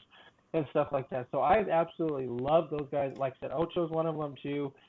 That I didn't enjoy listening to, but I love him now. Like he is so much fun to watch, so much fun to listen to, and that's the thing is, I know we sit here and say like, oh, maybe social media is not so great right now, and it kind of takes away from a lot of what we used to do back then. We don't get out as much. but in the end, it's kind of cool because these guys put out a different perspective, right? Like Micah Parsons is another guy. You just think of him as a defensive end, talks too much, but his podcast, he's hilarious. He is fun to listen to. Like, so I like that because you get a different perspective of these guys, right? They're not the guys that are on the court that you see talking stuff or just playing the game and that's all they do. Like, you get a different perspective.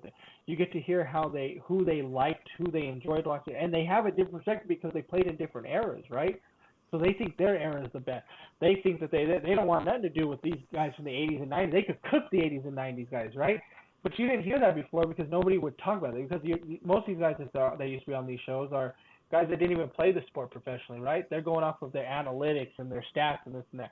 Oh, yeah, there's no way McCants could keep up with maybe a Michael Cooper in the 80s because Cooper just won all these championships with the Lakers, stuff like that.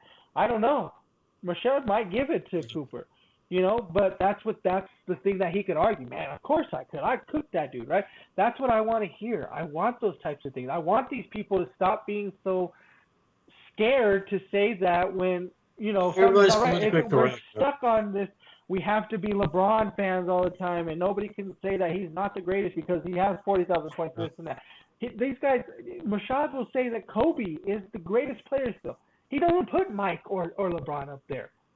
Kobe's his GOAT. I love that about these guys.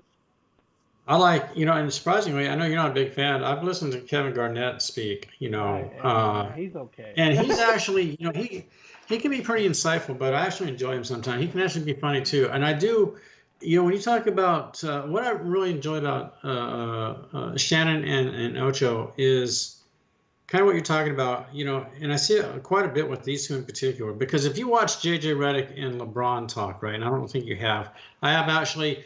I've seen clips and things. Yeah, and it's not that I linger on an episode, but I might, if the topic is something that they're talking about for just a quick second, I'll listen. Surprisingly, but what I was going to say is, with Ocho and Shea, here are two guys that aren't afraid to call each other out completely, challenge this, challenge that, and I mean literally, and not that they get into this like verbal shouting, but there's a no, love. you're right. It's a brotherly love fight.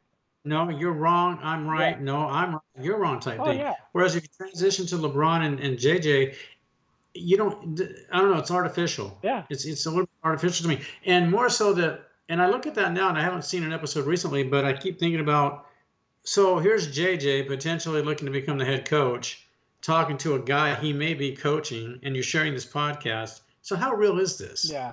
I mean, you're not sitting there, calling each other out because JJ didn't play last year. So LeBron, nah, dude, shut up. You suck. You don't know what you're talking about. That type of thing. Whereas with Ocho and, Shannon, I mean, and it's not just sports. They'll get to disagreements about anything. Yep. Oh, yeah, they talk about it all the time. Because obviously, the big one that I love to hear is that their discussion about food, right? Their food intake. Chad's like, I played on McDonald's my whole entire career, and Shannon's like, you gotta eat good, you gotta, make sure you eat right and this and that. He's like, dude, like that's my big thing. I'm like, it just shows that all players are different, right? They both had great careers. I think maybe Chad could have been a Hall of Famer. I'm okay whether you leave him in or out.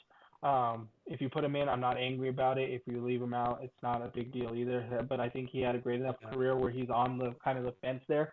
But to say that they both had great careers for their life and they both did something different, that just proves just how different human beings are, correct?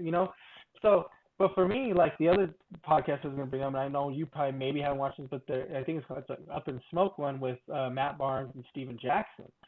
And the reason I like those two guys is because I was never big fans of either one of them playing either, because what were they? They were the enforcers, the crap talkers, things like that. But watching them, and the reason I love theirs is it's just like Shannon's with his club Shay Shay. It's kind of just another safe place and an opening for other players that used to play to come in and just kind of let loose and you finally get to hear, right? Like you get to hear the behind the scenes of what happened for certain things, right? What happened when they burned? What happened at Malice at the Palace, man? Like, let us know that. Let us, who did you feud with? What was it like playing for this guy? What was it like playing for that guy? I don't know if you've seen recently like these. What was it? It was Deshaun Jackson and LaShawn McCoy were just on the podcast together, and they were calling up previous Eagles players and asking, what do you think about Chip Kelly? And all of them were like, trash, garbage, terrible. And so that's what I'm saying. Like, these podcasts kind of give these guys a little bit more of an opening, right? Because they're not talking to the media, right? They're not in front of ESPN stuff, right? They're on a podcast with their friends, with their colleagues, things like that, past players, to kind of just open up and say, let loose. What was it like playing the game? Did you enjoy it? Was there certain things that you hated? Were there coaches you hated, players you hated? I love that about it because you get a different perspective of these guys. You know what I don't like about, we kind of talked about this too. And when you mentioned with Draymond, this is an example, and we talked about this guy last week in Rivers.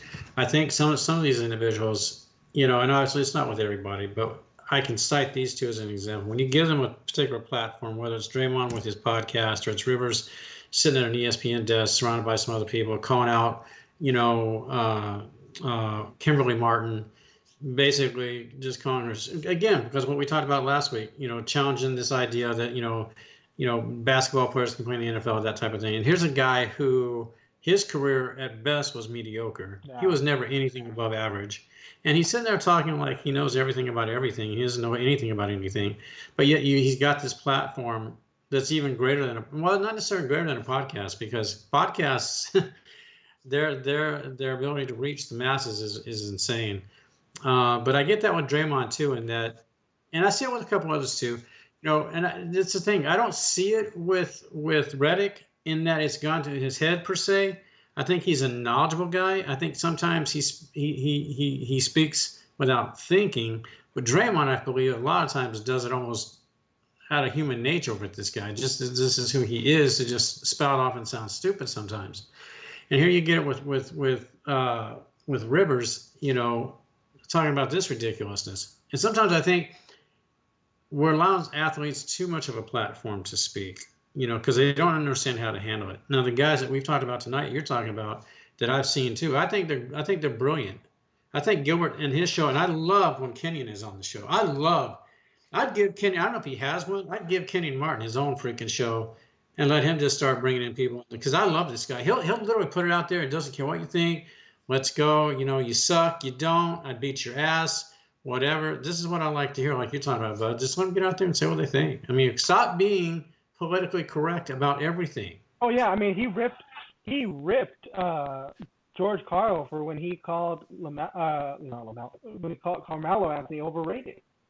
He had a fit about that, and really, and he didn't even. I mean, because granted, like I said, I brought this up about that 2018 whatever. I think Karl was a big issue too, as far as coaching, things like that. I think he was too.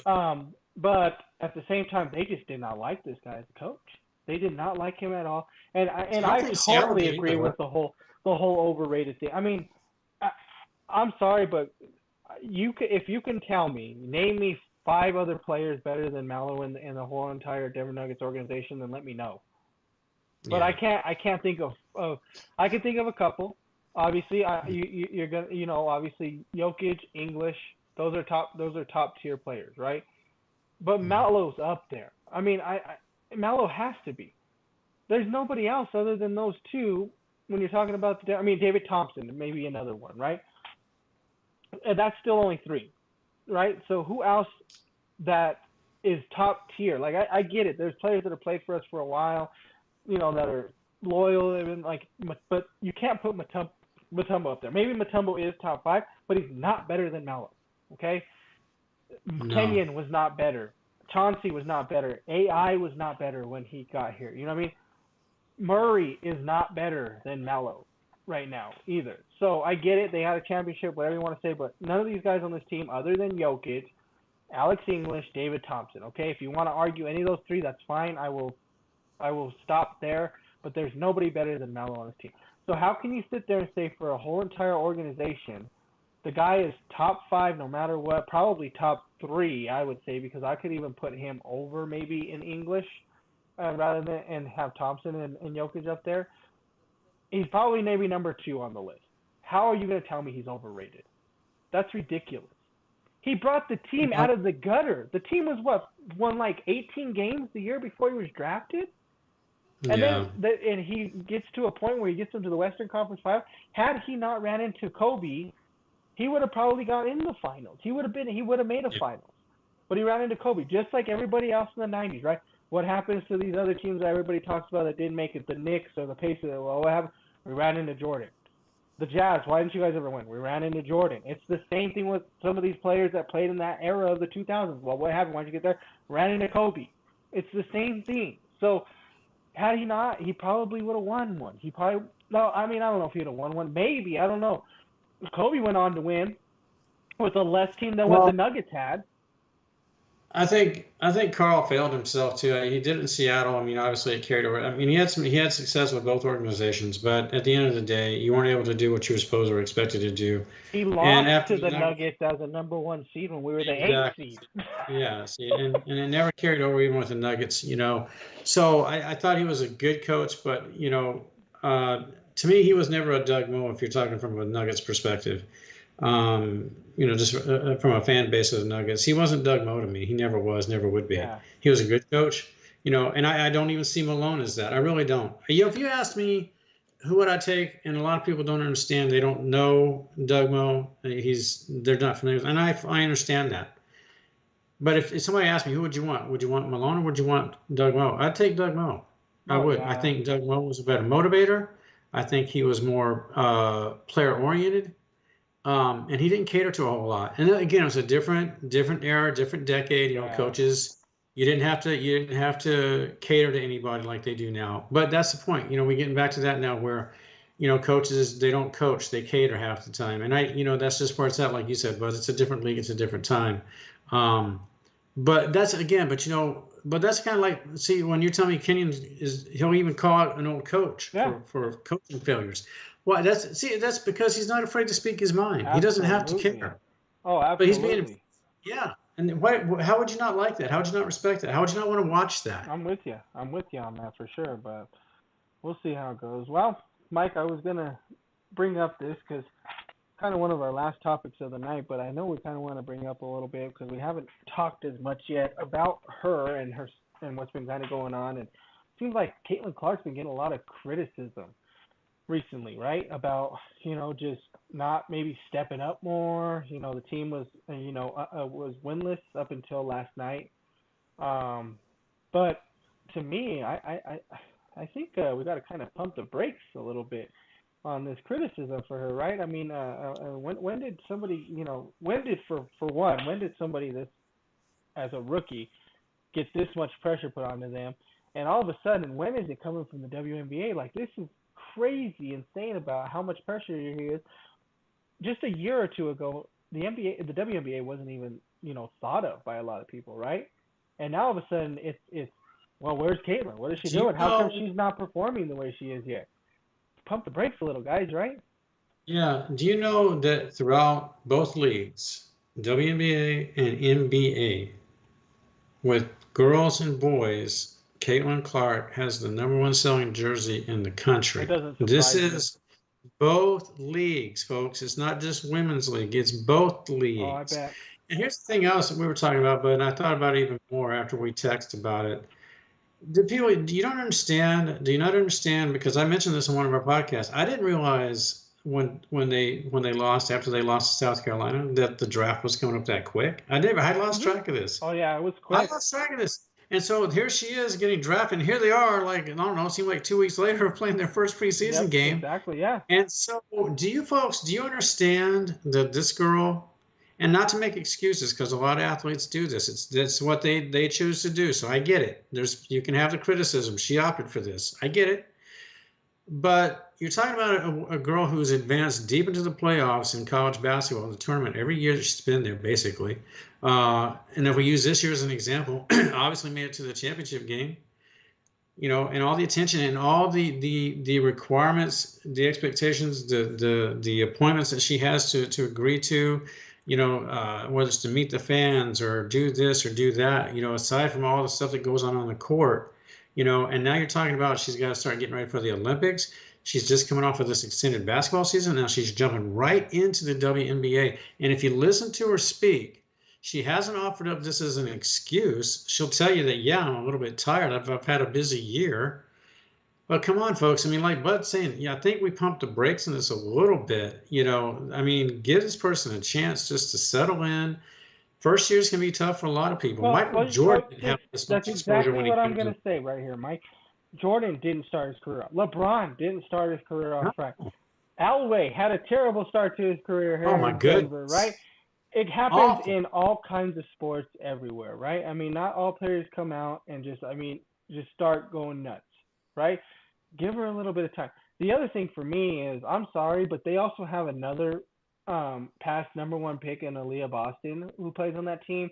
And I'm sorry, but she's not stepping up the way that she's supposed to. This last Exactly. So game, this what's win, with yes, this? she finally played well, but she hasn't Yeah. been playing great.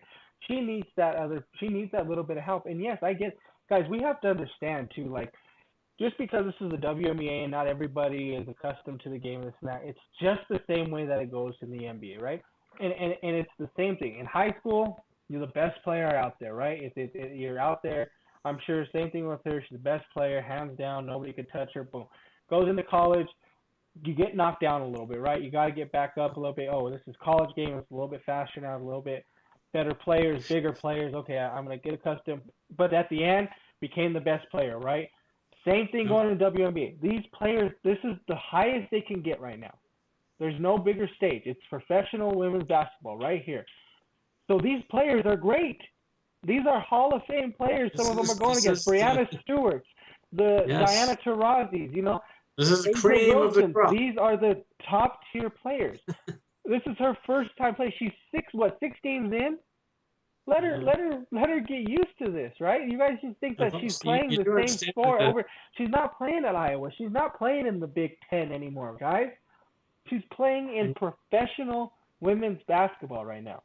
And you do understand that the Indiana Fever suck. I mean, as a team, they suck. Yeah, and you have to This think. is why they drafted their number they're- one in part because they suck. and, That's why they have the number one and pick I because brought they this up when we talked about the college tournament, right?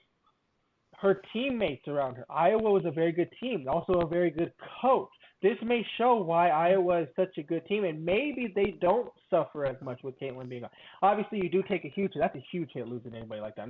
So I'm not sitting here saying that they're going to make it to a Final Four or a national championship game, but I can still see another tournament run because I think that coach is just that good because those players are smart.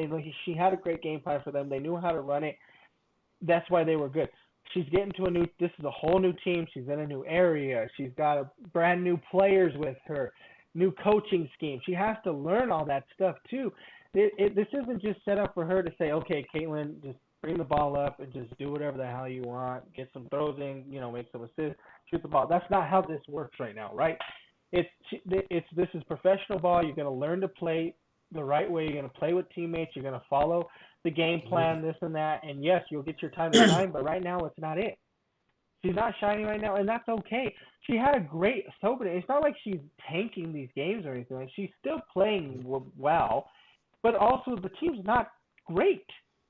That's the other thing. They don't have a great team around them. And if Aaliyah Boston isn't going to start performing at a higher level too, it's going to be a long season, which it's already started to. But if Aaliyah could figure this out, play the same way she did this last game for them, if they could start getting on some sort of a pace, then that's going to help them get better. Do I see a championship in the future? Not yet. I don't see it right now. Of course not. Even though we say pump the brakes on her, but because of what we're seeing now, if Caitlin would have came out and she's still putting up triple-double numbers and stuff like that, and they're losing stuff like that, then I'm going to be like, okay, they just need to make a few adjustments. They're going to be fine. Caitlin will be fine, but she's not doing that. So that just shows right there how much of a difference it is from college to the pros, and that she may not be completely ready yet, and that's fine. That's completely fine if she's not ready yet. She's still got a lot to learn. And not only that, it's just like, and you and I both know this, a lot of sports fans do know this, it's just like if you take the team concept or if you take the individual concept, right? The person or the team that wins the Super Bowl, the team that wins the World Series, the team that wins the NBA championship, what happens the next season? Those teams respectively get every other team's best shot because you're who everybody's going after. Mm-hmm. You're the team that they want to beat. So here comes Caitlin with all this hoopla, all this pomp and circumstance. Hey, now she's out there on the court. Now, of course, these are athletes. They're competitive. So you're going to want to say, hey, Caitlin, welcome to the bigs. This is a little bit different than college. So and you're I'm going to sure get our there's best a shot. handful of them that see this stuff all coming up into college, and they're like, Yeah, just wait till you get here. You know, we got Yeah, something for you. We got something for you. yeah, But at the same time, like we've talked about the clutch gene earlier, and she still has it, right? Because she had to hit sure. a three in that game for them to win, right? So Yeah, even though she only had, what was it, 9 points in that game or something like that, she still has the clutch gene in her. She can still hit big shots. Was it a great yeah. game for her? No, they got the win though. So that just kind of showed that's good, right? She wasn't the leading scorer. She wasn't the best player on the court. She still hit shots when they needed them to win the game, and they won. So that's a good sign for them, though. Aaliyah Boston I played think. better and stuff like that. But at the same time, there's just great teams out there. Like what is it, the Liberty with Brianna Stewart's great. Obviously, the Aces are terrific too. So there's a lot of good teams out here, guys, and you got to give her longer than 6 games before you can sit here and criticize exactly what she's looking like or what her career is going to be. And I really think, at the end of it all, folks, I mean, being the type of competitor that I think Caitlin seems to be, appears to be, I really think the struggles are going to be immensely beneficial as she goes forward. As to if she just came in this league and absolutely dominated it, even in the back of her mind, she might have said, "Wow, this actually is a little bit easier than I thought it was going to be." I mean, I'm gonna still play great, but it's actually a little bit easier than I thought. Yeah, You come into this league, you're getting beat up a little bit, you're struggling to find your place. For a person of that caliber talent and as driven as she is, I think, folks, if she stays healthy, you're going to be amazed by her junior season, her junior year in the NBA, in the WNBA, what you see, possibly her sophomore year. But I think she's like Bud's saying, right, folks, just calm down. yeah, She's going to be good. Don't let the Wilson contracts and the offers from the big three and all this stuff throw you off. These come to her because of yes, she's a market draw, but she's also a talented ball player. This is why she has the number one selling jersey in the country, because she's good at what she does, but she also appeals to kids and to adults, because she's got a good perspective and she's good for the game. She's not the person who gets in trouble and you have to wonder what she's going to get bailed out of tomorrow, what jail or what type of, she's doing away from the court. So I just give it time. Like Bud says, she's going to be fine. She really is. absolutely, absolutely, definitely. Well, guys, coming to the end of tonight. What another great episode, another great Oh, I Saturday love it. I night. love Absolutely love being here with you guys. I don't know how many times we could say it, guys, but we look forward to this every single week. To get with you guys and get on here and just have fun with whatever we can and talk about whatever. Yep. Um, Once again, enjoy everybody for the views, watching us when we're on. Please send us your feedback, please, guys. We definitely, like we said before, we will look at everybody's comments, anything. Let us know what you guys want us to talk about. If there's anything brand new, I mean, it doesn't even have to be sports related either, guys. Mike and I are good with whatever you guys want to talk about. If it's got to be outside of sports related, we're good with that too. So please let us know in the comments. Once again, like I said, thank you for tuning in. Please remember, hit the like button, hit the subscribe button for us. That like button helps us a lot more than you guys think. But we appreciate you guys every single week. Anything else from you though, Mike? Yeah, real quick, Bud, just a couple of things. Real quick, just to speak on what Anthony just mentioned. Yes, folks, every single episode that we do, we're just immensely thankful to you who do tune in and just give us a chance to share what we like to do with you and talk about with you and those type of things. So just never think for one second that, as Anthony said, we're not immensely appreciative of that. Two other things. Bud can speak better on this, but just as a potential possibility, Anthony's son is going to be going through a procedure this coming week. Nothing serious. I mean, Anthony can speak on it if he wants to, but it may affect us being on next week because of when it takes place. So we might potentially not be on next week, but Anthony will ultimately make that decision. So just as an FYI, folks. But lastly, as I always do with this gentleman next to me, just there aren't enough words, folks. There's not enough words of appreciation that I could come to mind to speak on this gentleman right here and what he does every week with this episode, all the episodes, everything you see, everything we talk about, everything you hear. This gentleman and his brilliance are what make it happen. So just a tip of the hat to him and everything he does. But just my sincere appreciation, Bud, and an opportunity to share this platform with him, each and every weekend. Yeah, no, I appreciate it. Thank you very much. Yeah, guys, and like Mike was saying, yeah, we do have a procedure for my son where It's just a slight procedure, nothing crazy, but also he's in because I don't know if I've mentioned this before, but my son was when he was first born needed basically a tracheostomy, so he has a trach inside of him to help him breathe. His airway wasn't fully developed, but after basically 4 years, pretty much, because he turned 4 on the third, we are going in this Wednesday to hopefully have a decannulation, so he will have his trach out, things like that. So well, that's the big thing there. We're supposed to be there possibly maybe through the weekend, but I don't know. It just kind of depends on how he does. Which honestly, guys, I think he's just gonna fly through it. So, but I appreciate that for sure. We'll be there with him. The whole time.